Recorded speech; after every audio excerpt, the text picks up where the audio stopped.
이 정도 확인해 두시고요. 그 다음에 이제 이 요건에 해당이 된 후에 그러면 우리가 종이라고 하는 물건을 굳이 공부를 한 이유는 뭐냐? 효과가 있기 때문에 우리 민법 제100조 제2항에 의하면 효과는 종물이라면 종물은 주물의 처분에 따른다 라고 되어 있으니까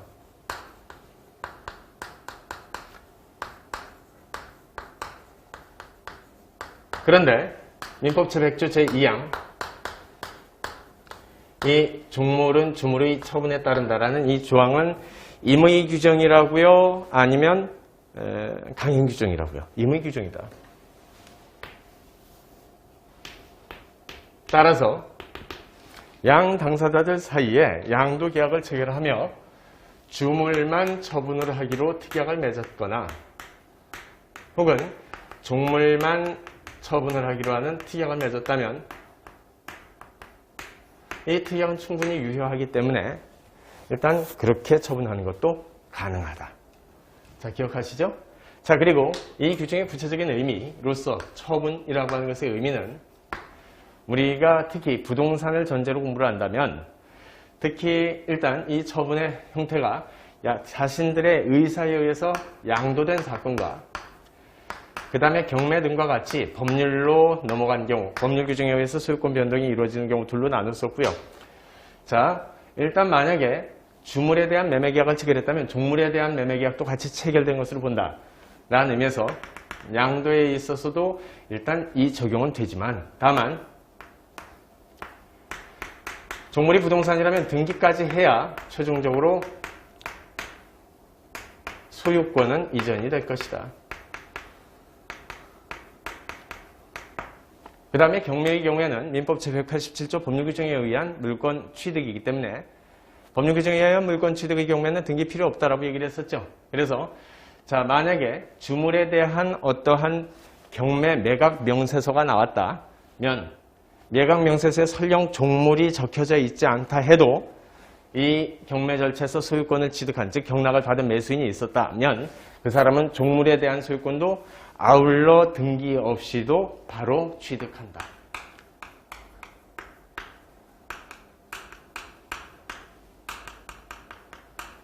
자, 그렇게 공부를 했었습니다. 자, 여기까지 배운 다음에 우리가 또 배웠었던 부분은 이쪽으로 갈까요? 자, 주종물 이론.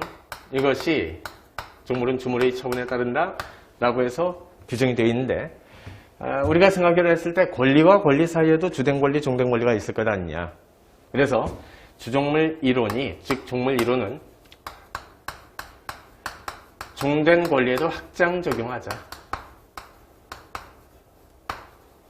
권리와 권리 사이에도 특별한 규정은 없기 때문에 종물에서 배웠었던 100조 제2항을 그대로 확장, 유추 적용을 인정하자. 라고 얘기를 했었습니다. 자, 그래서 일단 뭐 여러 가지가 있었죠. 종된 권리 확장되는 사건 중에 특히 법정지상권과 관련되어서 문제가 되었었던 사건 기억나시죠?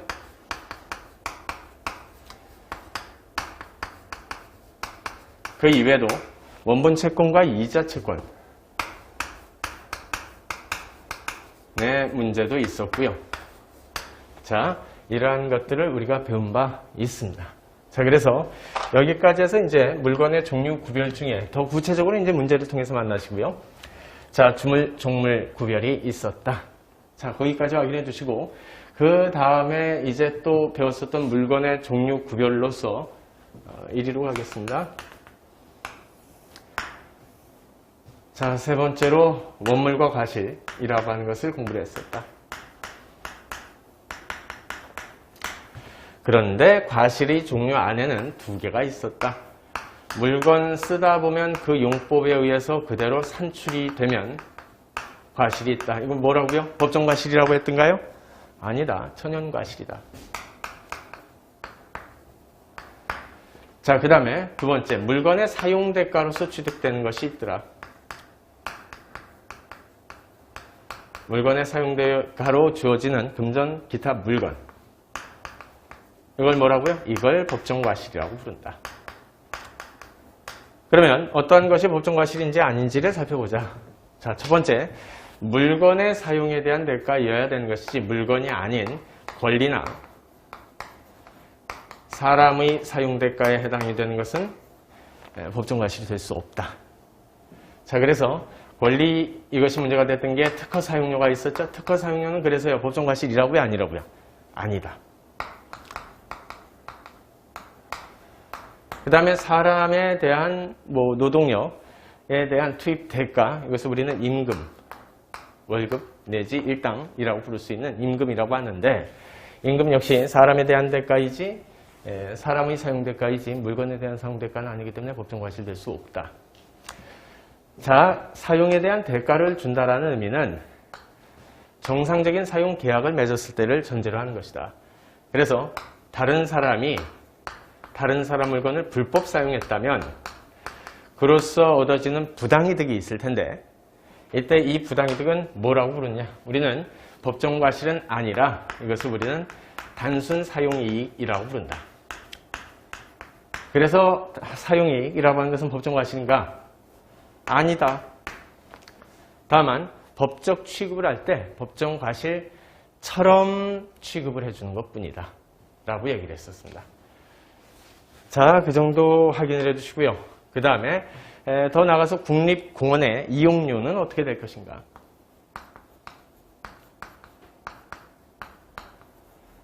국립공원 이용료는 사용대가 자체가 아니다.